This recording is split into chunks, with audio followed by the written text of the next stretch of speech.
So in my last video, I talked about how I didn't like the Bad Batch finale, or I was disappointed with a lot of it. The community seems to really enjoy the finale, not me. I know I've seen so much. I've checked what people have said. They all loved it. They thought it was a good wrap to a fun show, but I do disagree. I think there's so many things that they created in the show that they never actually answered. However, there's one thing I specifically really liked about the finale that I want to talk about. I mentioned it in my last video, but I really wanted to talk about it. I think it's important. And this has to do with Omega.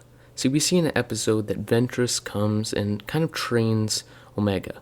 You know, we see this a lot in Disney Star Wars where they kind of do this like, I'm going to give you like 3 training sessions and see how you do. And it seems like on all of them they find out, oh, you're actually not ready, you're not capable. But it always turns out that somehow they end up getting the training that they want. And I think this is really interesting because Omega was not capable. Ventress pointed that out. And also Ventress doesn't want her to be capable. Because if you have force sensitivity, the Empire's going to come after you. And I like how in the finale, and I think throughout Omega's whole life, she's going to have nothing to do with the Jedi.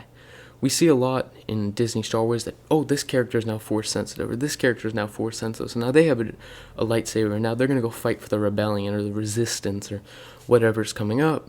But for Omega, she is force sensitive, and she's not going to become a Jedi. You know, at the very end, this is what I really liked. At the very end, we see that she's talking to Hunter, and she's like, okay, I'm going to go join the rebellion. And you know what she's joining as? A pilot. I think that's really interesting.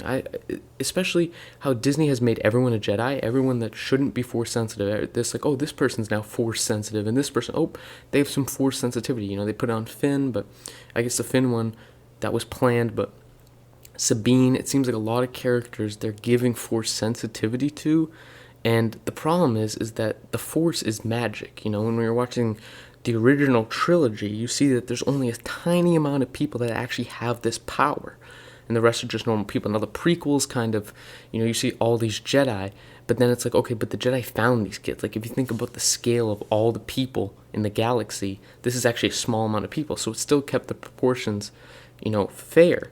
But it seems like in Disney Star Wars, they're just making everyone force sensitive, and it does take away from the magic, because if everyone's special, then no one is, right?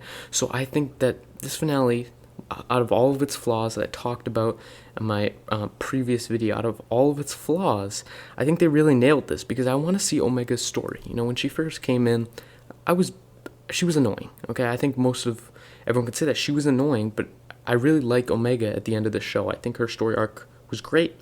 I really think they did justice to that character. And this is actually similar to Ahsoka. People didn't like Ahsoka in the beginning of the Clone Wars because she was annoying.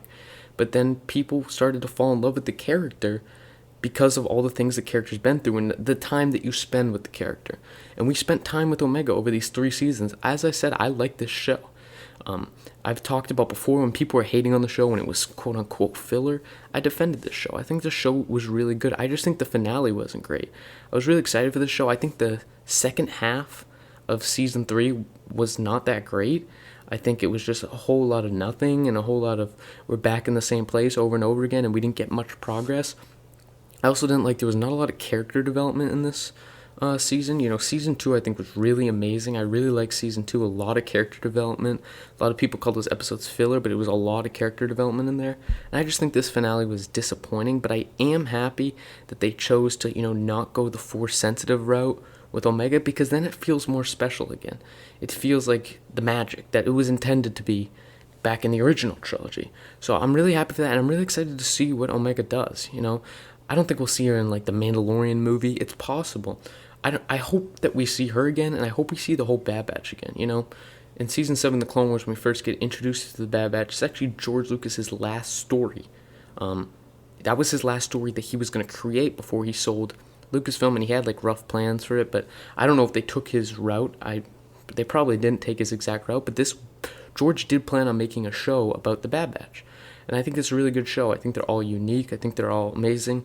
And I want to see them all again. I really hope this isn't the last we see them, because, you know, they're really interesting characters, and I think we all kind of like them now. You know, at the beginning it was like, what is this show? It's about clones, special clones. But I think after these 3 seasons, you know, I really appreciate these troopers, and this show, and in 3 seasons there's so much character development. Like when we think of Ahsoka, oh, Ahsoka was knowing over 7 seasons of the Clone Wars, and like 2 seasons or 3 seasons of Rebels, and a season of The Mandalorian or an episode of The Mandalorian and the Ahsoka show. Like it feels like Ahsoka's arc is complete and it's good, and we actually got that like in 3 seasons of the Bad Batch. I feel like I know these characters. I feel like I know their lows, their highs. I feel like I fully understand these characters, and we haven't even seen that much of them if you think about it. So I think they really did a great job on this show. I think that the character arcs are amazing. So many people, when those quote unquote filler episodes happened, now those filler episodes add value, because some of those episodes was like, oh, you're stranded and this and you got to work together, and at the time we're like, come on man, we want to see some cool lightsabers and action, and why do we need them working together? But when they work together and you see the relationship between them, that's when you really become to understand them and you really fall in love with the characters. So I'm really happy with the show in general. Again, I just didn't like how the finale wrapped things up, but I do like the choice they made with Omega, and I really hope we get to see them again.